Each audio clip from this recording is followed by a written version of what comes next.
1978 Mustang King Cobra.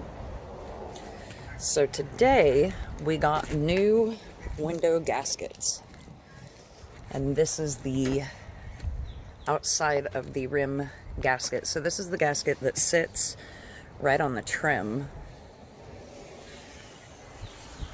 And so what I found, the easiest way to do this, get your door panel off first. This is,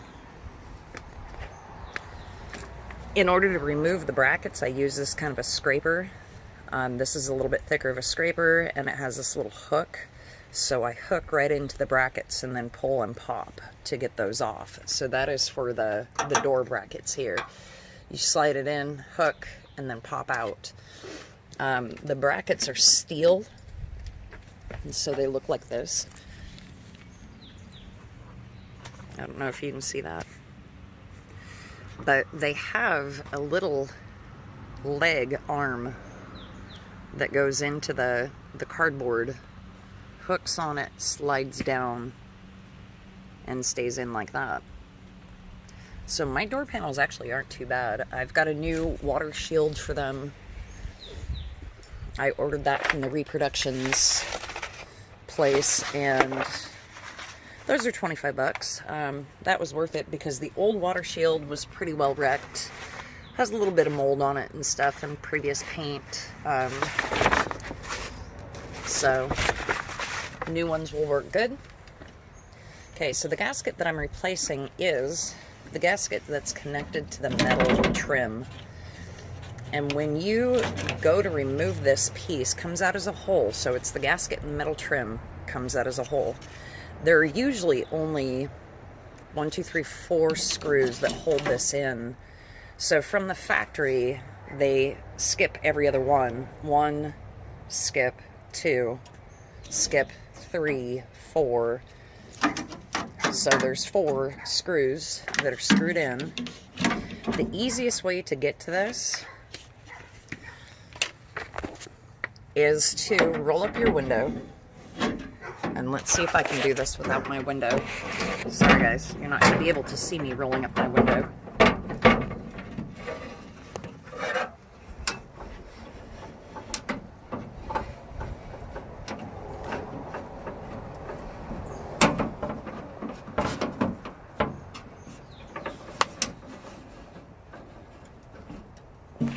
Okay, right here, this is the inside of the door to get you resituated. This is the inside of the door. Here's where the window bolts on. So this plastic bracket, and it's hard to hold this because I can't hold the window and the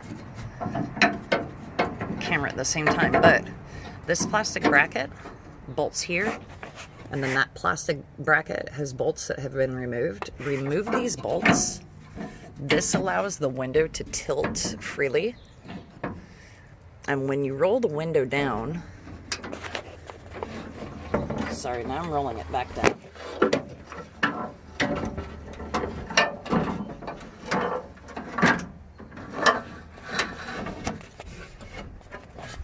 Okay, I absolutely hate taking time to edit videos. I like just uploading them on my phone, so sorry, you're gonna have to put up with a little bit of junk. Right here you have plastic knobs on your glass.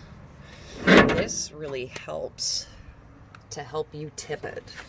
So as you can see, one screw is going to be here on this side of the glass. When you get that undone, tip it the other way, and you can get to the other screw. So I suggest when you replace your gasket liner that you can get from the Reproductions, Mustang II Reproductions site, I think these are $50 for the inside and outside, interior and exterior liners. These match up actually pretty well. They latch right in. The old ones squeeze these latches with a pair of pliers. Open these new ones up.